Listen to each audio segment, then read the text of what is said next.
В эфире новости, в студии Кристина Якупова. Здравствуйте.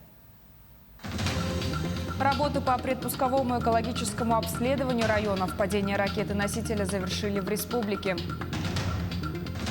Пункты вакцинации от COVID-19 продолжат работу в майские праздники. Лауреатов национальной премии «Ника» объявят сегодня. Якутская картина «Пугало» претендует на звание «Лучший фильм».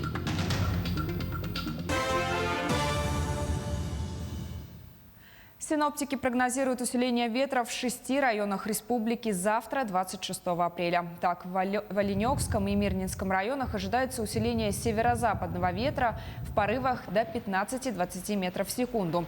Также днем в Ленском, Сунтарском, Нюрбинском и Верхневилюйском районах порывы ветра будут достигать 15-18 метров в секунду.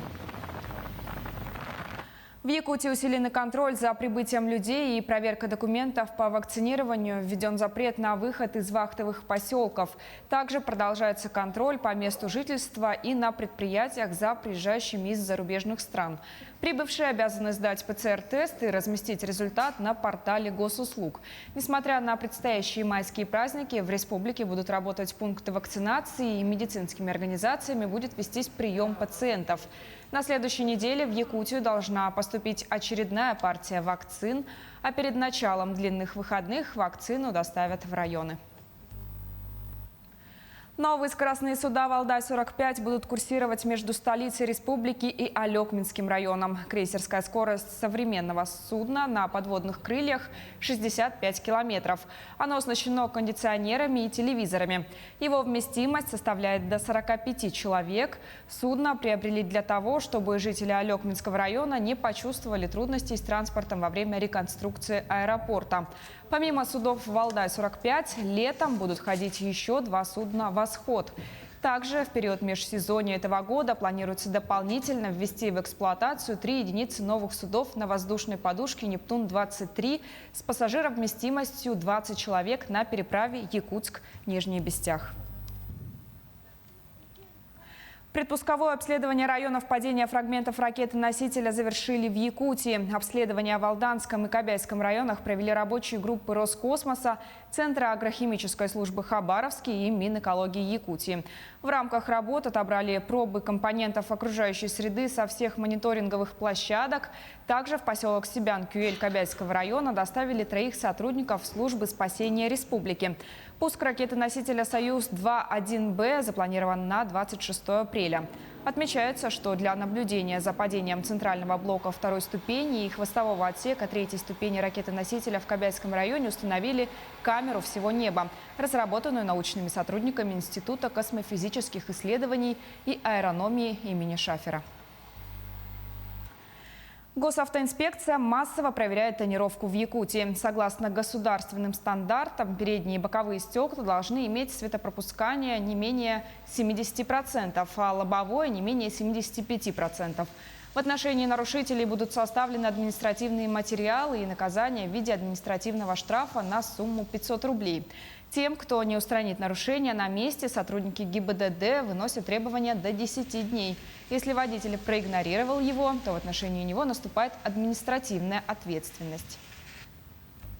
Водители, не выполнившие требования в установленный срок, привлекаются к административной ответственности за неповиновение законному распоряжению или требованию сотрудника полиции. Госавтоинспекция напоминает водителям о недопустимости управления транспортными средствами с нанесенными на стекла покрытиями, светопропускания которых не соответствует требованиям технического регламента о безопасности колесных транспортных средств.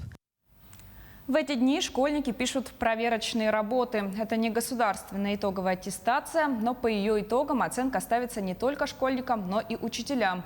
Ульяна Шагина разбиралась, для чего нужны всероссийские проверочные работы и почему все их так боятся. В прошлом году из-за пандемии всероссийских проверочных работ не было. В этом же ее решили провести. Причем, насколько сложно было к ней подготовиться из-за дистанта, знают только сами школьники и, конечно же, учителя. С сентября первые темы начинаем, и, соответственно, также начинается и подготовка. В столичной школе номер 21 ВПР уже завершили. Известны даже итоги. Они неплохие. Сдача началась еще в начале апреля. Контрольные проводились каждый день по разным предметам и разным классам. Особенно не повезло семиклассникам. Русский, русский, математика, биология, география, история, обществознание, физика, английский язык. По всем предметам они сдают контрольные работы. Многие родители и дети воспринимают ВПР как ЕГЭ или ОГЭ. Стресс испытывают обе стороны. Для многих он начинается еще на этапе подготовки. Не учились столько времени, да? А сейчас все стали нагонять. Весна, дети уже отвыкли учиться. Сложно удалось ВПР. Это отрывает от учебы, это основной. Постоянно к этому же надо готовиться. Поэтому... репетиторы вы нанимаете? Я нанимаю. Как это по кошельку ударяет вообще? Ну, конечно. Надо полагать. Сын как-то не очень сдал в этом году, потому что, видимо, дистанционное обучение или что повлияло на качество учебы. Рособрнадзор призывает учителей не натаскивать школьников на эти проверочные работы. Дополнительных занятий быть не должно. При этом, что делать учителям, если по итогам ВПР по умолчанию оценивается их квалификация. И под гнев муниципальных органов никто не хочет попасть. Мы все время говорим о том, что если есть такая проблема, пусть они обращаются к нам. Мы не рекомендуем ни одному органу управления принимать какие-то решения в виде наказания отдельно взятого учителя. В региональном же Минобре добавляют, что ВПР – это мониторинг системы образования в целом. Всероссийские проверочные работы проводятся в целях осуществления мониторинга российской системы образования, совершенствования преподавания учебных предметов и повышения качества образования в образовательных организациях. ВПР не являются государственной итоговой аттестацией. Они представляют собой аналог годовых проверочных работ, которые проводились ранее в школах. Причем решение о том, выставлять ли отметки обучающимся по результатам ВПР, принимают сами школы. Результаты ВПР не влияют на выставление годовых отметок, на получение аттестата и на перевод в следующий класс. При этом есть и родители, которые считают, что ВПР не так уж и плох, так как это своего рода репетиция к предстоящим ЕГЭ. Ожидая от детей высоких результатов, они не забывают о том, что от них зависит общий рейтинг школы. Ульяна Шагина, Григорий Николаев, Якутск. Обновленный сайт Северо-Восточного федерального университета презентовали в Якутске.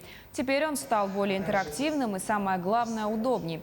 Все материалы оформлены в оригинальном дизайнерском стиле, который включает в себя множество интересных и полезных рубрик. Отдельное внимание заслужила самая популярная рубрика «Фотоистории», которая получила свой собственный дизайн-виджет. А вот научно-познавательные лекции можно теперь смотреть прямо на сайте, не заходя в YouTube. По статистике, 84% посетителей старого сайта – пользователи смартфонов. В связи с этим была введена в работу мобильная версия сайта. Спустя 8 лет мы наконец-то презентуем редизайн сайта актуальных мнений под названием «Наш университет онлайн». Это очень большое событие, так как мы решили подойти к изменению сайта не только в техническом плане, но также мы изменили рубрики, мы изменили материалы и решили, что теперь наш основной стоп – это будет уход в сторителлинг. То есть мы будем рассказывать интересные истории, в которых будут принимать участие наши студенты, преподаватели, наши ученые, а также, конечно же, профессора. Мы надеемся, что наш сайт будет иметь захватывающий бэкграунд. Теперь мы сможем подойти к трендам получения информации со созидательным взглядом. В Якутии реставрируют памятники истории и культуры. Объекты включены в федеральную программу в честь юбилея якутской автономии. Началась реставрация объекта культурного наследия регионального значения. Это дом казначейства по улице Петровского в Якутске. Алексей Лукьяненко с подробностями.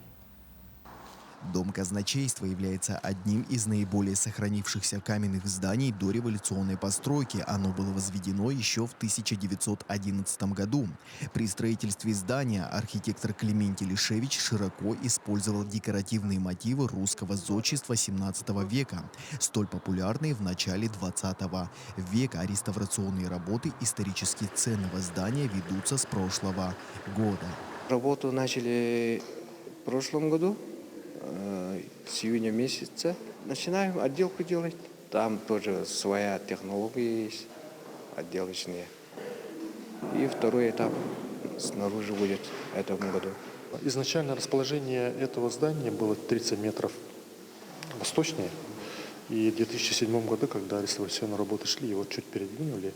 И изначально здание, имевшее подвальные помещения и так далее, в нынешнем состоянии подвалов не имеет. То есть он стоит на фундаменте. Реставрационные технологии год от года развиваются, и сейчас, в отличие от 2007 года, новые методы работы уже внесены, и новые реставраторы уже используют такие методы. Я думаю, что в скором времени мы оценим их результат работы.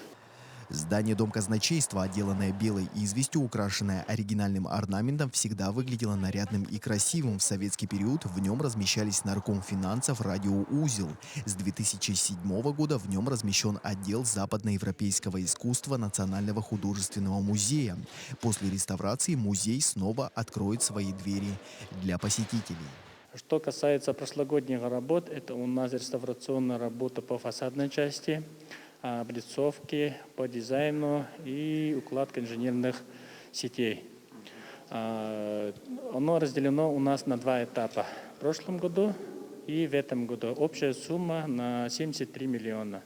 В этом году у нас планируется то же самое окончание фасадных работ, инженерных сооружений, замена котлов, благоустройство площадок и наружное освещение территории. Окончание строительства в ноябре этого года.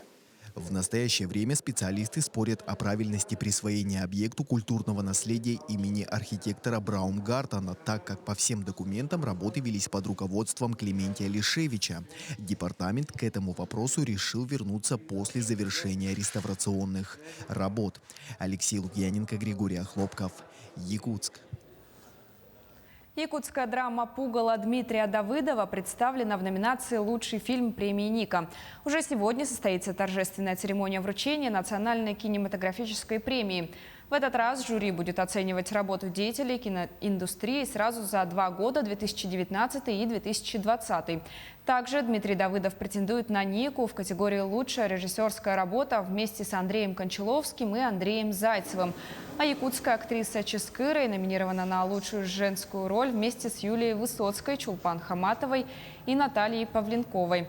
Помимо якутского фильма на премию номинированы российские экранизации «Дорогие товарищи» и «Блокадный дневник», драма «Китобой» и биографическая драма «Доктор Лиза».